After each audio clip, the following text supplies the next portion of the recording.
बिहार में जाति जनगणना ने बीजेपी का बिगाड़ दिया गणित, इंडिया की राह हुई आसान। एनडीए में शामिल पार्टियां भी अब इंडिया गठबंधन के एजेंडे के पक्ष में हुई लामबंद।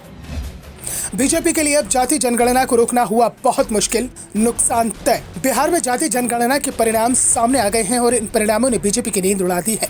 बिहार बीजेपी भले ही जाति जनगणना को लेकर श्रेय लेने की कोशिश कर रही हो, लेकिन यह भी साफ है कि इसे लेकर केंद्र का जो रुख है उससे बीजेपी ही बैकफुट पर दिखाई दे रही है। सवाल पूछा जा रहा है कि जो बीजेपी का हाईकमान और दिल्ली की बीजेपी सरकार पूरी तरह से जाति जनगणना के खिलाफ है, तो बिहार में इसे लेकर बीजेपी श्रेय लेने की कोशिश क्यों कर रही है? क्या जनता बीजेपी की बातों पर भरोसा कर पाएगी? जाति जनगणना की रिपोर्ट सार्वजनिक होने के साथ ही बीजेपी के सहयोगी दलों ने भी अब इसकी मांग उठा दी है। खासतौर पर यूपी में बीजेपी को जो सामाजिक समीकरण दुरुस्त करने में जुटी हुई थी जाति आधारित दलों के साथ, उसने जो गठबंधन किया है वो सभी दल अब इंडिया गठबंधन के रुख के साथ समर्थन कर रहे हैं। अपना दल, निषाद पार्टी और सुभाषपा तीनों ने ही यूपी में भी जाति जनगणना कराने की मांग कर दी है। विपक्ष तो पहले से ही जाति जनगणना की बात कर रहा था, अब बीजेपी के सहयोगी भी इसमें शामिल हो गए हैं।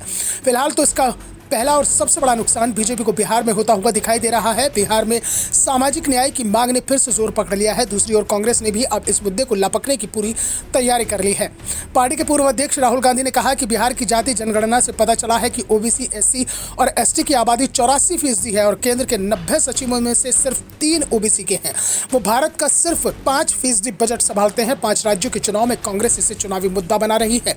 मध्य प्रदेश में पार्टी ने वादा किया है कि प्रदेश में सरकार बनने के बाद जाति जनगणना कराई जाएगी। दूसरे चुनावी प्रदेशों में भी पार्टी ऐसे वादे कर रही है। कर्नाटक में सरकार के गठन के बाद मुख्यमंत्री सिद्धारमैया ने जाति जनगणना पर कांग्रेस के वादे को निभाने की बात कही है। उन्होंने 2015 की पिछड़ा वर्ग आयोग की जातिवार सामाजिक आर्थिक सर्वेक्षण की रिपोर्ट को स्वीकार कर लिया है।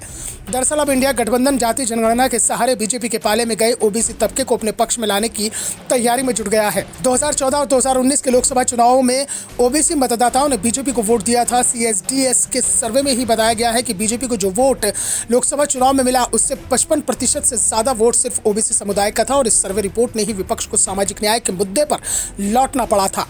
कांग्रेस ने तो अपनी पूरी रणनीति ही बदल दी है। पार्टी की पुरानी सरकारें जाति जनगणना का हमेशा विरोध करती रही हैं, लेकिन अब राहुल गांधी इस मुद्दे को जोर शोर से उठा रहे हैं। दरअसल आजादी के बाद कांग्रेस से सबसे पहले ओबीसी मतदाता ही छिटका था। 1989 में जब देश में जनता दल की सरकार ने मंडल कमीशन की रिपोर्ट को लागू किया तो ये वोटर पूरी तरह से कांग्रेस के हाथ से निकल गया। ऐसे में अब कांग्रेस की कोशिश है कि जाति जनगणना के सहारे पार्टी फिर से ओबीसी वोटर्स को अपने पाले में वापस ले आए। इसलिए पार्टी महिला आरक्षण में भी ओबीसी कोटे की मांग के साथ ओबीसी आरक्षण को बढ़ाने की वकालत कर रही है। पार्टी के एक नेता ने कहा कि बिहार के आंकड़े जारी होने से इस मांग को और ज्यादा ताकत मिली है। दूसरी ओर बीजेपी को समझ में नहीं आ रहा कि जाति जनगणना के मामले पर कैसे रिएक्ट किया जाए। 5 राज्यों के विधानसभा चुनाव में इसका असर पड़ता हुआ दिखाई दे रहा है। ये बीजेपी के स्थानीय नेता भी मान रहे हैं और उससे बड़ी चिंता लोकसभा चुनाव को लेकर है। Bureau report, the such India.